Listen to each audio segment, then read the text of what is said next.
안녕하세요. 오늘도 사연살롱을 찾아주셔서 감사합니다.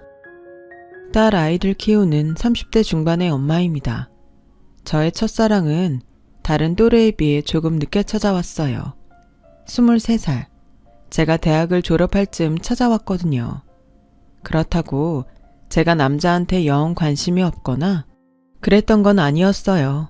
그저 마음이 맞고 연이 닿는 사람이 그때까지 나타나지 않았을 뿐이었죠. 왜 등잔 밑이 어둡다는 말이 있잖아요. 저의 인연도 그렇게 등잔 밑이 어두운 아주 가까운 곳에 있었는데 바로 대학 같은 과 선배였어요. 선배는 우리 과를 넘어서서 우리 학교에서 아주 인기가 많았던 사람이었는데 생긴 것도 무슨 연예인처럼 잘생겼고 듣자 하니 집도 엄청 잘 산다고 하고 그래서인지 옷도 잘 입고 학교에 올 때면 외제차를 끌고 왔는데요. 선배가 학교에 오기만 하면 학교가 시끌시끌해서 모르고 싶어도 모를 수 없는 그런 사람이었어요. 저는 그런 선배와 따로 만난 적도 없었고 달리 관심도 없었는데 제가 대학을 졸업하고 대학원에 진학을 하니 글쎄 그 선배가 제 옆에 앉아서 수업을 듣고 있더라고요. 안녕? 우리 본 적 있지? 네? 저는 그래? 난 너 자주 봤는데 우리 같은 과잖아. 에이, 우리 학교에서 나 모르면 간첩인데? 너 간첩이야? 저는 저 자신만만한 농담에 피식 웃음이 났어요. 좋아서가 아니라 어이가 없어서요. 다른 여자들이 좋아 죽으니 저도 당연히 그럴 거라고 생각하며 오만방자함을 떠는 그 사람이 솔직히 저는 재수가 없었어요. 그런데 선배는 제가 자기랑 무슨 밀당을 하고 싶어 하는 줄 알았는지 자기 혼자 김칫국을 한 대접을 먹고 이런 소리를 했어요. 내가 오늘은 점심시간이 비는데 어때? 나랑 밥 먹을래? 아니요. 저는 수업 끝나면 아르바이트 가야 하는데요. 아, 저런. 어디서 하는데? 카페? PC방? 아니면 편의점? 내가 특별히 같이 가줄까? 저 과외하러 가요. 아, 과외? 그럼 내가 같이 가면 안 되겠지? 저는 대답하지 않았어요. 그리고 다음 수업에는 그 선배와 무조건 떨어져 앉아야지? 라고 생각했었는데 다음번 수업이 있던 날 강의실에 가니 선배는 마치 저와 함께 앉기로 약속이나 한 듯 저를 보자 큰 소리로 양혜주 여기! 라며 불렀고 순식간에 강의실 안의 사람은 모두 저를 쳐다봤어요. 그 중에는 선배를 따라 대학원까지 왔다는 대학 동기도 보였는데 어찌나 저를 째려보는지 눈빛에도 사람이 아플 수 있다는 걸 저는 그때 처음 알았네요. 그래서 저는 일부러 선배와 멀찌감치 앉았어요. 그런데 이 선배는 저를 쫓아와 앉았고 불쾌하다는 듯 쳐다보는 저에게 생글생글 웃으며 너 일부러 좋으면서 튕기는 거지? 라고 했고 저는 정말 아니라는 말과 함께 자리를 옮겼는데 선배는 계속 저를 쫓아와 제 옆에 제 뒤에 앉으며 계속 이런 소리를 했어요. 너는 나 별로야? 나는 너 좋은데. 야! 저는 선배 안 좋은데요? 왜? 선배 잘난 척 하잖아요. 저는 세상에서 잘난 척하는 사람 제일 별로거든요. 그건 아니지. 난 잘난 척을 하는 게 아니라 잘난 게 맞아. 아씨, 억울하네. 저는 그 선배의 말이 참 어이없고 황당했어요. 이런 식의 잘난 척은 또 처음이었거든요. 그런데요, 그 뒤 선배는 누가 보든 말든 저를 쫓아다니며 대시를 했어요. 제가 그때까지 변변한 연애는 못했지만 남자한테 고백은 여러 번 받았던 사람이었는데 이렇게 자존심 없이 매달리는 남자는 정말 처음이었어요. 게다가 대학 시절 무슨 연예인처럼 인기가 하늘을 찔렀던 사람이었는데 그런 사람이 그렇게까지 한다는 게 납득이 되지 않더군요. 그렇다 보니 저는 말로는 싫다고 했지만 조금씩 관심이 생기기 시작했어요. 그리고 그 사람은 평소 어딘가 어리숙한 모습이 많은데 수업이 시작됐다고 하면 언제 그랬냐는 듯 눈빛이 바뀌고 앞에 나가 발표라도 하는 날에는 잘난 척해서 재수없다고 생각한 제 눈에도 선배가 멋지게 보였어요. 그렇게 제 마음은 조금씩 흔들리기 시작했고 계절이 봄에서 여름으로 바뀔 즈음 선배와 다른 여자가 다정하게 커피를 마시며 같이 걷는 모습을 보게 되었는데 그게 질투라는 감정인지 기분이 정말 나쁘더라고요. 그렇게 내가 좋다고 따라다닐 땐 언제고. 저는 그 후 선배에게 더 차갑게 대하며 거리를 뒀어요. 괜히 선배한테 노란한 것이 화가 났거든요. 그러던 어느 날, 날도 슬슬 더워져서 친구와 동네에서 치킨 한 마리에 맥주를 마시고 있는데 모르는 번호로 연락이 왔고 저는 받을까 말까 망설이다 친구가 화장실에 간다고 자리에서 일어나길래 전화를 받았어요. 여보세요? 야, 양혜주. 너 진짜 사람이 그러면 안 된다. 내가 너한테 뭘 잘못했냐? 넌 내가 그렇게 싫어? 다른 여자들은 다 좋다는데 너는 왜? 아니 왜? 선배, 제 번호 어떻게 하셨어요? 그리고 지금 술 드신 것 같은데 이런저런 하지 마세요. 저 번호 차단할 거니까. 좋아한다고. 진짜 처음으로 좋아하는 감정이 생긴 사람은 네가 처음이라고. 첫눈에 반해서 대학원까지 쫓아온 거라고. 저는 그 말을 듣는데 정말 영혼이 육체에서 이탈하는 것처럼 멍했어요. 그리고 생각했죠. 왜? 그렇게 인기도 많으면서 왜 나를? 그리고 저는 그날 저녁 선배를 만났어요.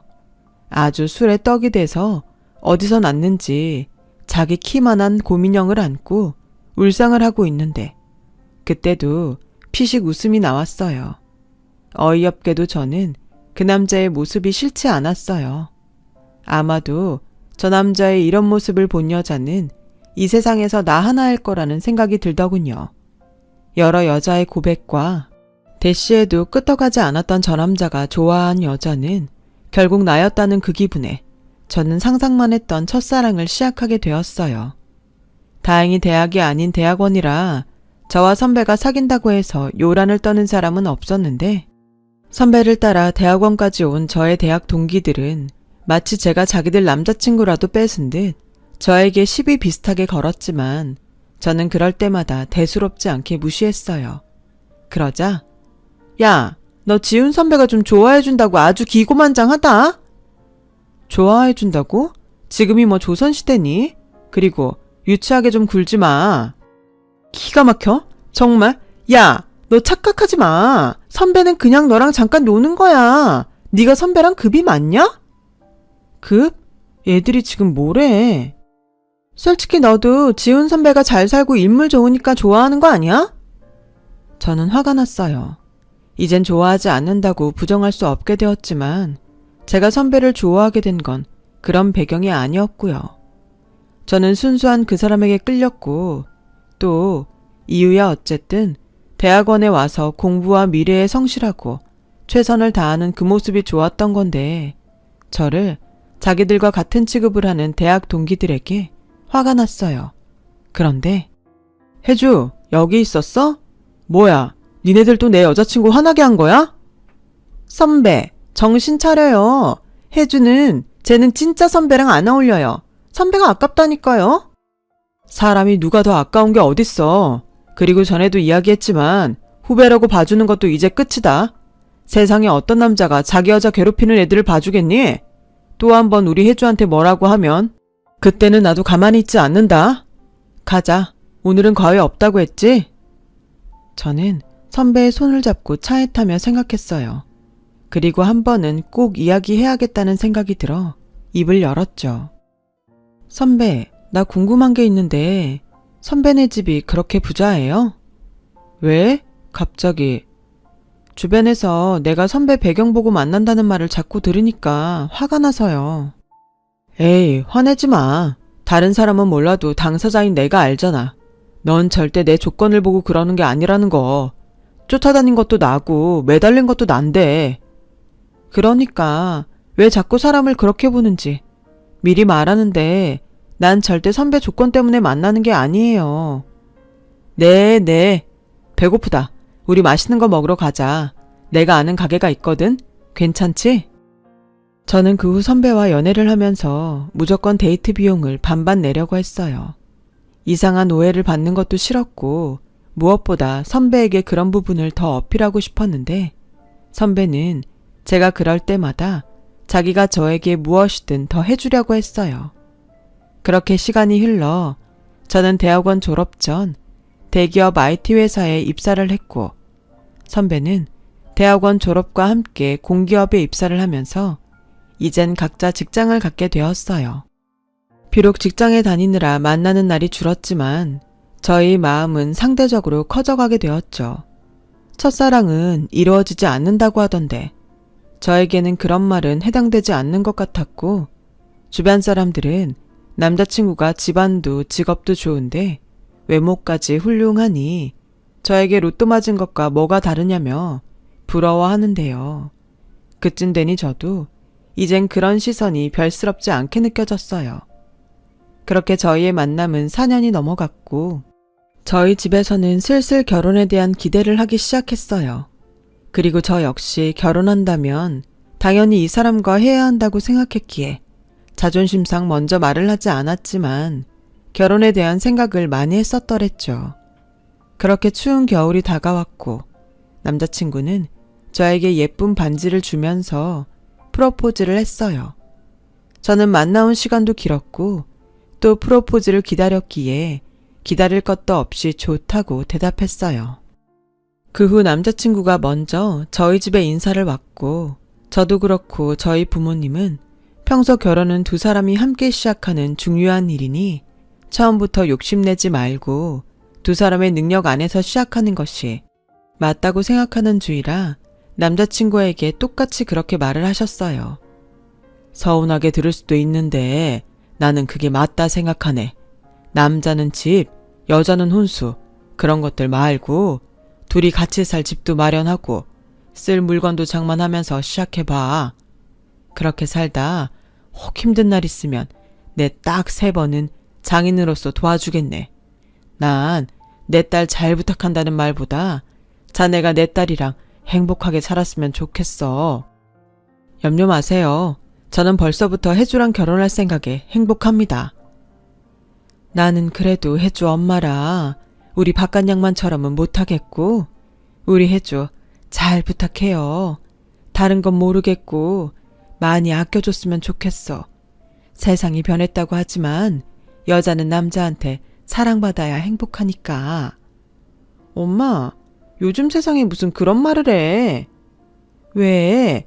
그게 너 살면서 얼마나 중요한데. 장모님, 그런 걱정은 절대 안 하셔도 돼요. 제가 너무 아껴서 없어질까봐 무서울 지경이니까요. 저희 엄마는 남자친구의 그 말에 안심이 됐는지 한참을 웃으셨어요. 그리고 그 뒤로도 분위기가 참 좋았는데 문제는 저 역시 남자친구 집에 인사를 가야 한다는 마음의 부담감이었어요. 그리고 이윽고 그날이 되어 저는 남자친구의 집으로 향했는데 남자친구의 집은 제가 생각한 것보다 훨씬 넓고 좋은 곳이었죠. 그리고 집 안으로 들어가니 어떤 아주머니가 나오셔서 저와 남자친구에게 인사를 하고 제가 사들고 간 것들을 받아가시는데 기분이 참 묘했어요. 사실 저는 그분이 남자친구 어머니신 줄 알고 인사를 하다 멈칫했었거든요. 여사님, 저희 부모님 들어오셨어요? 사장님은 눈을 늦는다고 하시고 사모님은 아까부터 기다리고 계세요. 들어오세요. 식사 준비는 다 됐습니다. 저는 반쯤 숙인 머리를 들고 집 안으로 들어갔어요. 그러자 딱 봐도 까탈스러워 보이고 엄청 센 여자분이 방에서 나오셨는데 직감으로 저분이 예비 시어머니라는 것을 알 수 있었어요. 엄마, 우리 왔어요. 그래, 결국엔 집에까지 데리고 왔구나. 아줌마, 우리 밥 먹기 전에 차나 한 잔씩 줘요. 네, 사모님. 이름이 뭐라고 했더라? 양 뭐라고 했는데? 양해줍니다. 인사가 늦었어요. 아니에요. 난 뭐 인사까지 받게 될 줄 몰랐으니까. 좀 만나다 헤어질 줄 알았지. 네? 엄마, 우리 얘기 다 끝났잖아요. 그래서 데리고 와도 된다고 하셔놓고. 그래, 너하고는 도무지 말이 통하지 않으니까 데리고 오라고 했지. 그쪽 집에서는 뭐 결혼은 욕심부리지 말고 둘이 알아서 하라고 했다고? 내가 진짜 그 소리를 듣는데 혈압이 올라서 지금도 내려가질 않아. 아니, 도대체 집이 얼마나 못 살길래 그런 소리를 하시지? 저는 억울하게도 놀라고 화가 나서 뭐라 말을 하지 못했어요. 지금 생각해도 그때 왜 바로 뭐라고 하지 않았나 생각하면 잠이 오지 않을 지경인데요. 그때는 초면이고 너무 놀라 경황이 없다 보니 바로 뭐라고 쏘아붙이지 못했고, 남자친구는 중간에서 난처한 얼굴로 이러지도 저러지도 못하는데 그 틈에 예비 시어머니는 자신의 말을 계속 이어가셨어요. 나는 그런 결혼 용납 못해. 딱 봐도 알겠지만 우리 집 그렇게 만만한 집 아니야? 우리 집 대소사에 보는 눈이 얼마나 많은데.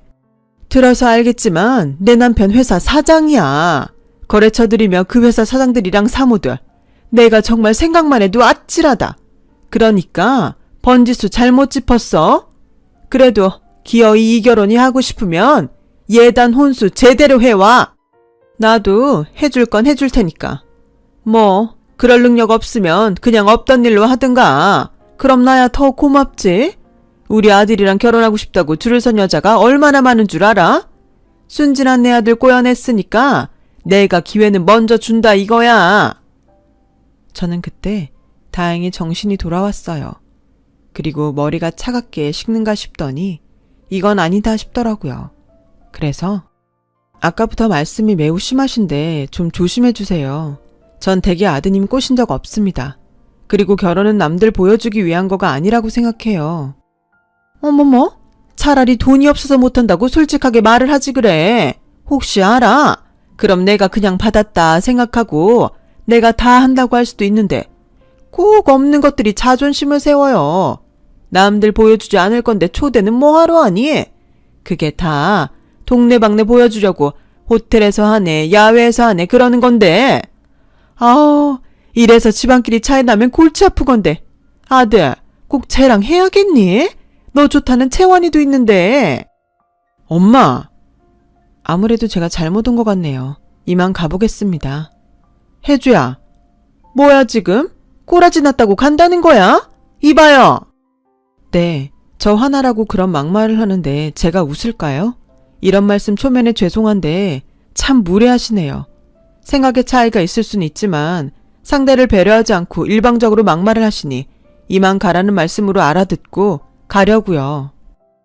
혜주야, 아니야. 우리 엄마가 원래 좀 그래. 화 풀어. 어머 아들, 아무리 얘한테 정신을 팔았어도 엄마를 그렇게 말하면 안 되지. 막말로 우리한테 자식이라고 너 하나인데 네 아버지 재산 누가 다 물려받겠니? 저는 그날 결국 밥은커녕 차도 안 마시고 남자친구 집을 나왔어요. 그리고 당장이라도 쫓아와 뭐라 변명을 할 줄 알았던 남자친구는 결국엔 나오지 않았고요.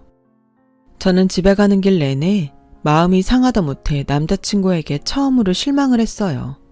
그리고 제가 집에 도착하자 제가 인사를 다녀온다는 것을 알았던 부모님은 웃으시며 궁금해하는 기색을 보이셨는데 원래도 마음에 없으면 다른 말을 못하는 성격이라 나중에 이야기하고 싶다고 하고 제 방으로 들어왔어요. 아마 그때 저희 부모님은 무슨 일이 있구나 이미 아셨을 테고 뭐 여기까지 왔으면 사실상 이 결혼은 엎어진 것이 맞기에 저는 다른 부정도 하지 않을 생각이었어요. 그러자 한참이 지나서야 남자친구에게 전화가 오더군요. 혜주야, 화 많이 났어? 아까는 내가 우리 엄마 대신 사과할게. 너도 봐서 알겠지만 우리 엄마가 욕심이 많아. 그래서 미리 이야기도 해놨는데 이렇게 될 줄은 정말 몰랐어. 그리고 혜주 너 가고 나도 그렇고 아버지도 엄마한테 뭐라고 많이 했어. 다행히 우리 아버지는 우리 엄마처럼 남들 시선 그런 거 의식하지 않으시는 분이거든. 오히려 그런 생각을 한다니 너무 마음에 드신다고 다음에는 꼭 보자고 하셨는걸. 오빠, 미안한데 아무리 생각해도 이건 아닌 것 같아. 내가 오빠를 많이 좋아하지만 이런 수모를 모른 척할 수는 없어. 결혼을 한다면 시어머니가 되실 텐데. 아니야. 이건 진짜 서로한테 아니야. 혜주야, 내가 왜 아까 너 안 쫓아간 줄 알아? 네가 이럴까봐. 난 너만 좋으면 집도 나갈 수 있어. 우리 엄마 안 보고 살 수 있다고. 제발 그런 소리 하지 마. 응? 내가 앞으로 평생 잘할게. 장모님 말처럼 내가 진짜 잘할게. 저는 머리로는 아니라는 답을 내렸으면서 쉽사리 그 사람을 밀어내지 못했어요. 첫사랑이라 그런 건지 아니면 제가 생각한 것보다 남자친구를 훨씬 더 사랑했던 것인지 저는 결국 남자친구를 믿어보기로 했어요. 그러면서 내심 남자친구의 아버님은 어머니와 다르다는 그 말이 진짜이길 바라며 제 낯빛에 걱정으로 잠들지 못하는 엄마에게 슬쩍 오늘 있었던 이야기를 대충 했는데요. 척하면 척이라고. 저희 엄마는 제가 자세한 이야기를 하지 않았음에도 모든 것을 아는 얼굴이었어요. 내가 걱정을 하긴 했다. 그쪽 집이 그렇게 잘 살아? 뭐 보기엔 그렇더라고. 그럼 그쪽 집에서 하자는 대로 하자. 막말로 우리가 뭐 그까짓 것도 못하겠어? 네 아버지 능력 있고 엄마도 있는데 우리 딸 기죽지 마. 기 안 죽어. 근데 엄마 미안해. 뭐가? 괜히 안 겪어도 되는 일을 내가 만든 것 같아서. 그게 네가 마음 먹는다고 되는 일이야. 그리고 사람이 사람을 좋아하는데 다른 건 중요하지 않아. 그렇게 엄마는 아빠가 뭐라고 하시던 무조건 예비 시댁에서 해달라는 대로 해주겠노라며 저에게 저쪽 집에서 원하는 것이 뭔지 정확히 알아오라고 하셨어요. 솔직히 따지자고 들면 유치하고 우스워져서 말을 하지 않았지. 저희 집도 그렇게 여유가 없는 집이 아니었어요. 아버지는 6급 공무원이셨고 엄마는 규모가 꽤 있는 유치원의 교감 선생님이셨거든요. 그래서 경제적인 부분은 크게 걱정하지 않고 살아온 저였는데 대기업까지 다니는 제가 마치 쥐뿔 아무것도 없는 사람 취급을 당했으니 그것도 그거대로 너무 화가 났어요. 그래서 이대로 물러나는 것은 뭔가 좀 억울한 생각이 들더라고요. 이에는 이, 눈에는 눈이라고 한번 밀어붙여보자고 마음을 먹었는데 때마침 며칠 후 모르는 번호로 전화가 걸려왔어요. 남자친구와 뒷번호가 같은 게 살짝 느낌이 왔었죠. 나 누군 줄 알지? 오늘 저녁에 좀 보고 싶은데 집에선 그렇고 주소 찍어줄 테니 그리로 와. 몇 시가 퇴근이지? 저는 퇴근 시간을 말씀드렸어요. 그리고 제 번호를 분명 남자친구를 통해서 아셨을 것 같아 남자친구에게 연락을 했고 남자친구는 엄마가 너한테 밥 사주고 싶다고 하셨어. 아마 지난번 일도 있고 해서 풀고 싶은가 봐. 오늘은 아무 걱정하지 말고 가서 맛있는 거 먹고 와. 그리고 우리 엄마 말은 직설적으로 해도 마음은 안 그러니까 괜히 말투나 그런 거엔 신경 쓰지 마. 알았지? 저는 남자친구에게 알았다고 했어요. 하지만 사람이 한 번 당했으면 됐지. 두 번은 당할 수 없다고 생각해서 무슨 이야기를 하시건 오늘은 그때와 다르다고 단단히 마음을 벼렀고 그야 어머니가 찍어준 장소로 퇴근 후 차를 끌고 갔어요. 그리고 도착한 곳은 유명한 고깃집이었는데 저녁 시간이라 그런지 넓은 주차장에 차가 꽉꽉 차 있었고 이러다 또 늦었다고 빌미를 주는 게 아닌가 걱정이 되었는데 다행히 발렛을 해주는 직원이 있어 차를 맡기고 예비 시어머니를 만나러 식당 안으로 들어갔어요. 그렇게 두 번째 보게 된 그의 어머니. 아니나 다를까 그의 어머니는 그때의 첫 인상처럼 꼬장꼬장한 얼굴로 저를 기다리고 계셨고 제가 자리에 앉자 이번에도 저를 무시하는 말투로 이렇게 말씀하셨어요. 너 여기 와봤니? 내가 혹시 몰라서 알아서 주문해놨다. 어차피 뭐가 뭔지도 모를 텐데 물어봐서 뭐하나 싶어서. 먹자. 저는 이번에도 거슬리는 그의 어머니 때문에 속이 부글부글 끓기 시작했어요. 그래서 대충 가까이 있는 음식만 조금 먹었는데 그의 어머니는 또 그게 마음에 들지 않았는지 저에게 쏘아붙이듯 말을 하시더군요. 얘, 넌 먹는 게 복도망가게 그게 뭐니? 왜? 못 먹어본 음식이라 영 낯설어? 어머니, 저 여기 와봤어요. 그리고 그때도 말씀드렸지만 무리하게 구시지는 말아주셨으면 하는데 어려울까요? 뭐야? 이게 지금 누굴 가르치려 들어? 내가 지금 마음과 다르게 행동하려니 성에 안 차서 그런다. 내가 고작 너같이 없이 사는 애한테 주려고 애지중지 내 아들을 키운 게 아닌데 억울하고 분해서 그래. 저도 저희 부모님이 정성으로 키워주셨어요. 그리고 이런 말씀 어떻게 들으실지 모르겠는데 저 그렇게 없이 살지 않았어요. 저희 아버지 아직 공직에 계시고 저희 엄마도 유치원에서 교감으로 계셔서 저 아쉬운 거 없이 살았습니다. 어머, 그래서 뭐 내가 그럼 너한테 어머 그랬니? 몰라봐서 미안하다. 뭐 그럴 줄 알았어? 공무원 나부랭이랑 학교도 아니고 유치원 교감 가지고 어디서 명함을 들이밀어? 너 진짜 우리 집이 어떤 집인지 영 모르는구나. 네, 잘 모르겠어요. 혹시 우리나라 사람들 다 아는 그런 대기업 집안인가요? 뭐? 어머님 말씀대로 잘 몰라서요. 제가 그동안 만난 사람이 재벌 2세나 3세 되는 그런 거였나요? 그때였어요. 저는 제 눈으로 직접 상이 뒤집히는 것을 목격했고 어디서 그런 힘이 솟아났는지 순식간에 방안은 아수라장이 되어버렸어요. 그리고 단단히 화가 나서 목까지 빨갛게 된 그의 어머니는 아직도 분을 참지 못하겠다는 듯 저에게 숟가락을 던지시는데 그 순간 딱 한 가지 생각밖에는 들지 않더라고요. 아, 제대로 미쳤구나. 정말로 그의 어머니는 미친 사람처럼 저를 무섭게 노려봤고 그리고 거친 숨과 함께 큰 소리를 치시는데 귀가 떨어져 나갈 것 같았어요. 야! 대기업 집안이냐고? 너 지금 나하고 해보자는 거야 뭐야? 그래서 뭐? 공무원 나부랭이랑 급이 맞다는 거야? 어디서 쥐꼬리만한 월급이나 받아먹는 주제에 입을 놀려? 저는 단단히 이성을 놓은 그의 어머니와 더는 함께 있고 싶지 않았어요. 또한 어떤 말로 싸우고 싶지도 않았고요. 그럴 가치를 더 이상 느끼지 못했다는 것이 더 정확한 표현일 것 같네요. 그래서 저는 자리에서 일어났어요. 그러자 어딜 도망가냐며 또 소리를 고래고래 지르는데 안 되겠다 싶었는지 식당 직원으로 보이는 중년의 남자분이 조심스럽게 방 안으로 들어오시더라고요. 그런데 아까까지만 해도 저를 잡아먹을 듯 소리를 고래고래 질렀던 그의 어머니에게 여보!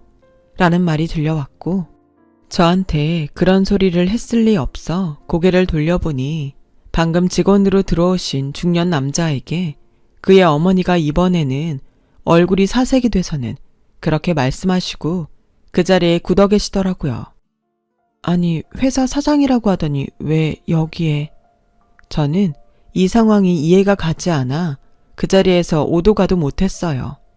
그러자 당신 역시 민망하고 창피한지 어색하게 웃으며 그의 아버님이 먼저 입을 여셨어요.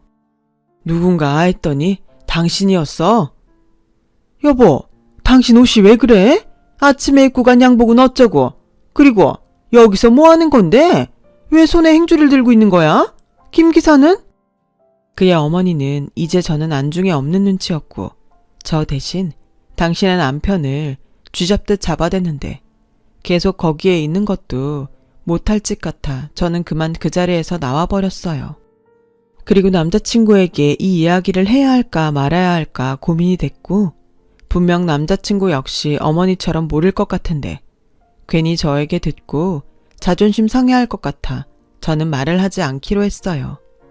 그런데 그렇게 며칠이 지났을까? 한동안 연락이 없던 남자친구는 저에게 만나자고 연락을 해왔고 한눈에 전과는 비교도 되지 않을 만큼 헬쑥해진 모습으로 제 앞에 나타났어요. 괜찮아. 얼굴이 많이 상했다. 일이 많았어. 너도 대충 짐작은 가지? 남자친구는 해탈한 얼굴로 말을 이어갔어요. 그리고 설마 했지만 남자친구의 말을 듣고 있는데 드라마도 이런 드라마가 없더라고요. 우리 엄마가 봐서 알겠지만 우리 집이 사업한다는 것에 자부심이 대단하셨어. 아버지는 늘 그걸 부담스러워 하셨는데 엄마는 계속 아버지한테 사업을 더 키워야 한다고 옆에서 부추기셨어. 집도 남들 보기에 있어 보여야 투자하겠다고 한다면서 무리한 거고, 우리 집에서 일하시는 분들도 다 엄마가 욕심내신 거야.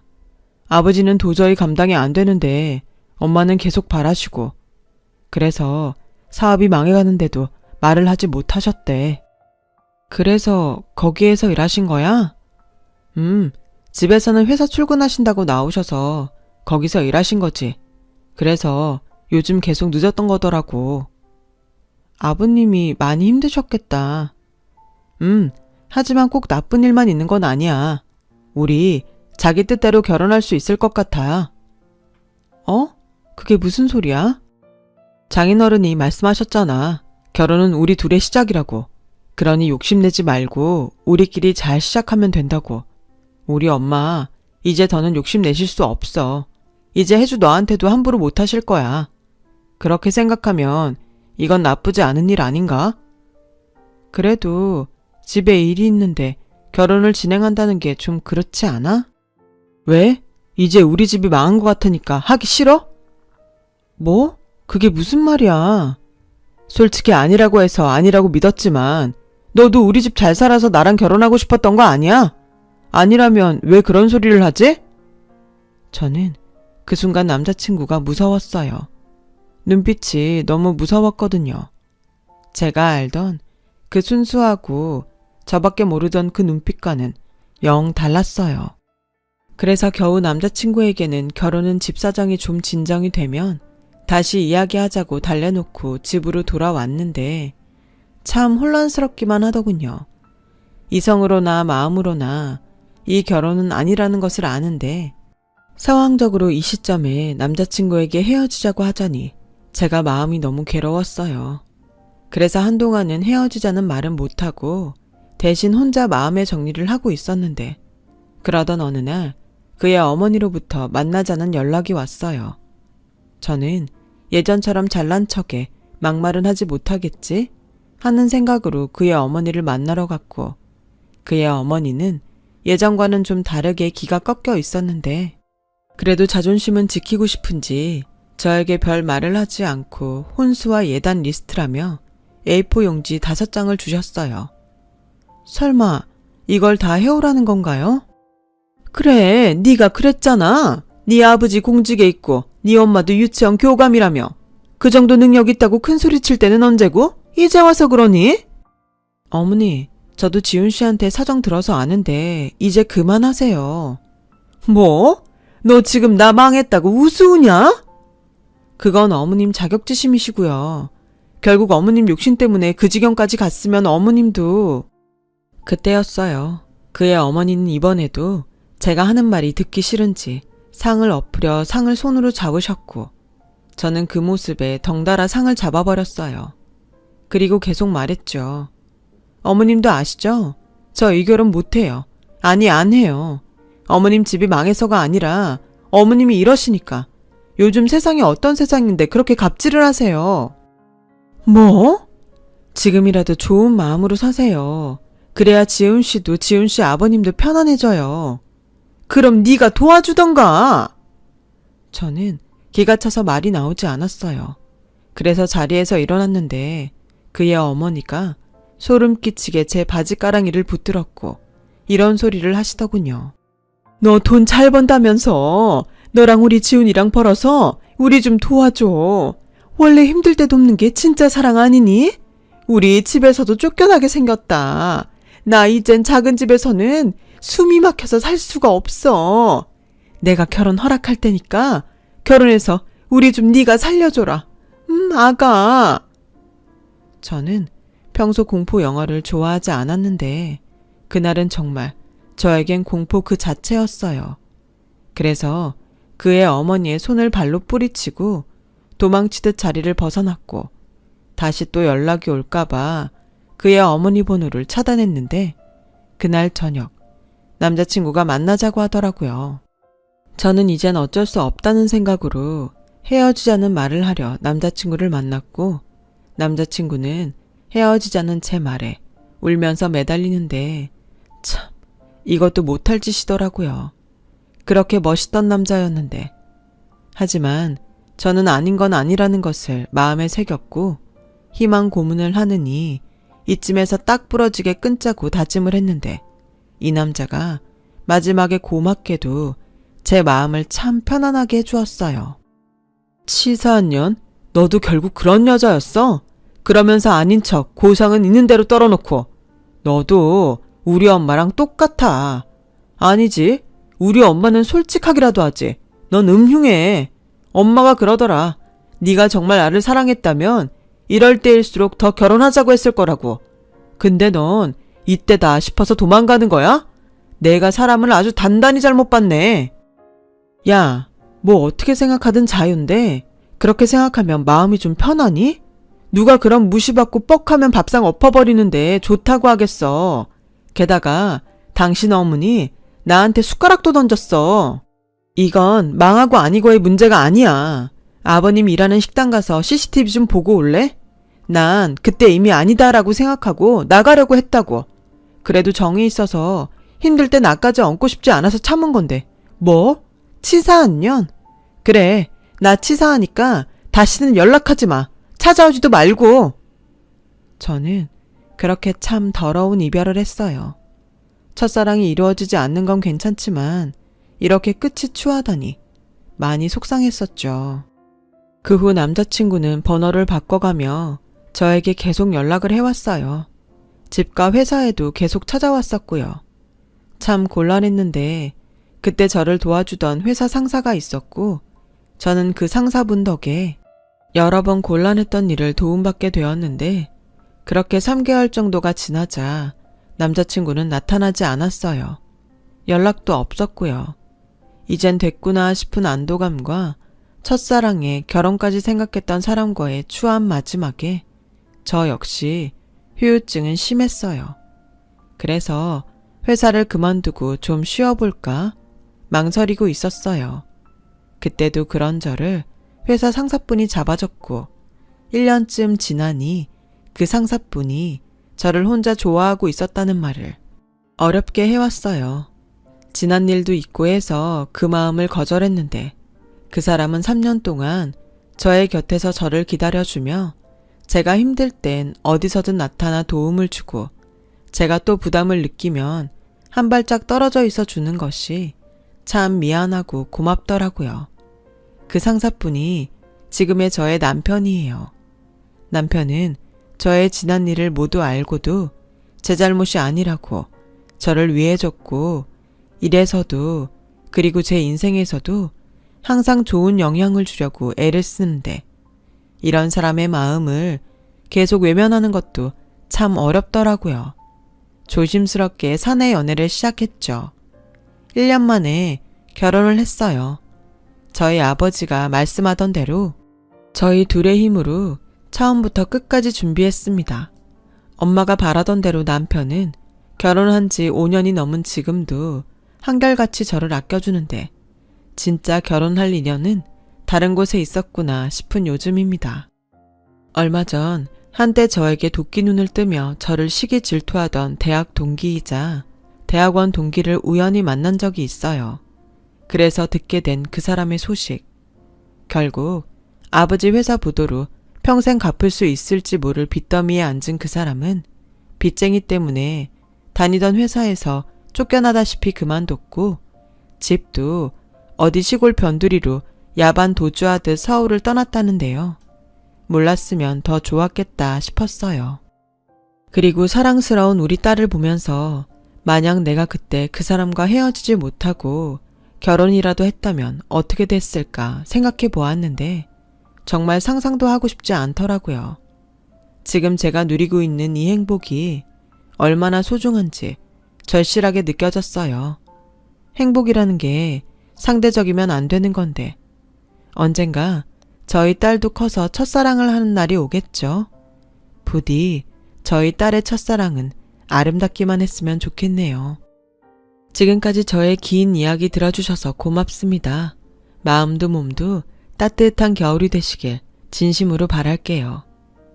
여러분, 사연 댓글에 응원과 현명한 조언 부탁드려요. 좋아요와 구독은 저에게 큰 힘이 됩니다. 오늘도 좋은 일 가득하세요.